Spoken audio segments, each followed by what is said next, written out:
की काल दुपारी 3:30 वाजता असा घटना घडला आहे की 3 आरोपी म्हणजे नेमका जे सूरज जाधव, यश जाधव आणि ओम त्यांना काही दारू पिऊन ते लॉजला गेला होता मित्रांना भेटण्यासाठी. तिकडे पण काही दारू पिलेला होता आणि जेवणासाठी ते खाली आला आणि जेवण जे खालीचे जे वेटर्स आणि शेफनं सांगितलं की खतम झालेला आहे टाईम. तो तरी पण ते आरडाओरडा केलं की आम्हाला खाण्याचं द्या म्हणून. ते त्यामध्ये ते झटापटी झालेला आहे आणि एवढा दारू पिऊन होता त्यांना मारहाण केला सुरू केलेला आहे. त्यामध्ये त्यानंतर जे मिटवण्यासाठी जे ओनर आणि त्यांचे मुलगा आहे ते गेला होता. ते हा झटापटीमध्ये ते काही मोठा टिपाई घेऊन ते आता वार केलं होतं. त्यामध्ये त्यांना फेसमध्ये इंजुरी झालेला आहे. त्या फेसच्या इंजुरीमुळे त्या इंटरनल ब्लिडिंगमुळे ते मरण पावलेलं आहे. त्या अनुषंगाने आम्ही 2 लोकांना लगेच अटक केला होता आणि एक फरार होता, त्यांना पण रात्री आम्ही अटक केलेला आहे. बट एक माणूसचा जे आरोपी आहे सूरज जाधव ते पण त्यांच्या पण गंभीर जखमी झाल्यामुळे ते हॉस्पिटल ॲडमिट केलेला आहे. तो त्यांच्या जबाब नोंद करणं बाकी आहे. तो दोघांना अटक केलेला आहे. आतापर्यंत तपास सुरू आहे आमच्याकडून. ते जे घटना घडली ते अत्यंत दुर्दैव आहे. त्याबद्दल आम्ही पण सिरियस घेतलेला आहे आणि आम्ही लवकरात लवकर त्यांच्या जास्त निष्पन्न करून गुन्हेगारांना त्यांच्यावर कडक कलम लावून इमिडिएटली चार्जशीट करून आणि कोर्टाला विनंती करून लवकरात त्यांची शिक्षा देण्यासाठी आमचा प्रयत्न चालू आहे. ते आहे त्या अनुषंगाने आम्ही कारवाई सुरू केली आहे. बरेच लोकांना आम्ही अरेस्ट पण केलेलं आहे. त्यामध्ये मोठा कलम म्हणजे मोकासारखा नाही तर संघटित गुन्हेगारचे जे नवीन 111चा कलम पण लावणार आहे.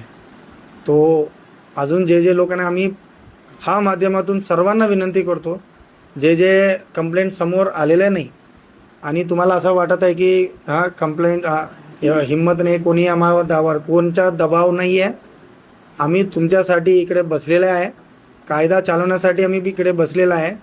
कोणती तुम्हाला धमकी दिली तर फोनवर किंवा बाहेर तुम्ही लगेच आम्हाला कळवा. आम्ही त्यांच्यावर कठोर कारवाई करणार आहे.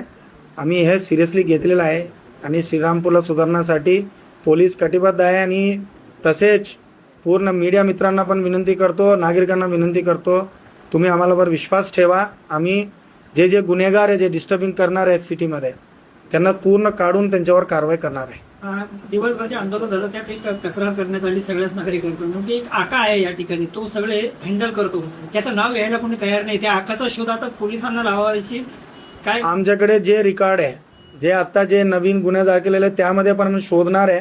त्यांच्या 1% पण त्यांचा रोल आहे, त्यांच्यावर आम्ही कडक कारवाई करणार आहेत. श्रीरामपूर शहरासह तालुक्यामध्ये मोठ्या प्रमाणात अवैध धंदे सुरू आहेत. याच माध्यमातून गुन्हेगारीचे प्रकार समोर येत आहेत.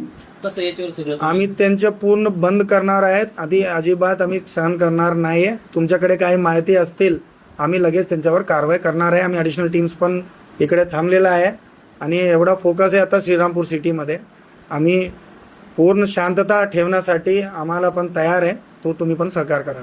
2 महिन्यापूर्वी तुम्ही चार्ज घेतला, मात्र एमडी ड्रग्सचं एक मोठं आव्हान या पोलीस खात्यासमोर आहे, ज्यामुळे आज युवक पिढी कुठेतरी बर्बाद होताना दिसते. हे आमचा प्रयत्न चालू आहे. त्यामध्ये आम्ही आता जे गुन्हेगारला पण आम्ही पेरेड घेतलेला आहे आणि ते ड्रग्सबद्दल पण आमच्या कारवाई सुरू झालेला आहे आणि मोठा रॅलीज पण आम्ही काढणं सुरू केलेलं आहे. ते अवेअरनेस कॅम्प त्याचबरोबर आम्ही त्यांच्यावर कडक कारवाई करण्यासाठी आम्ही सुरू केलेलं आहे.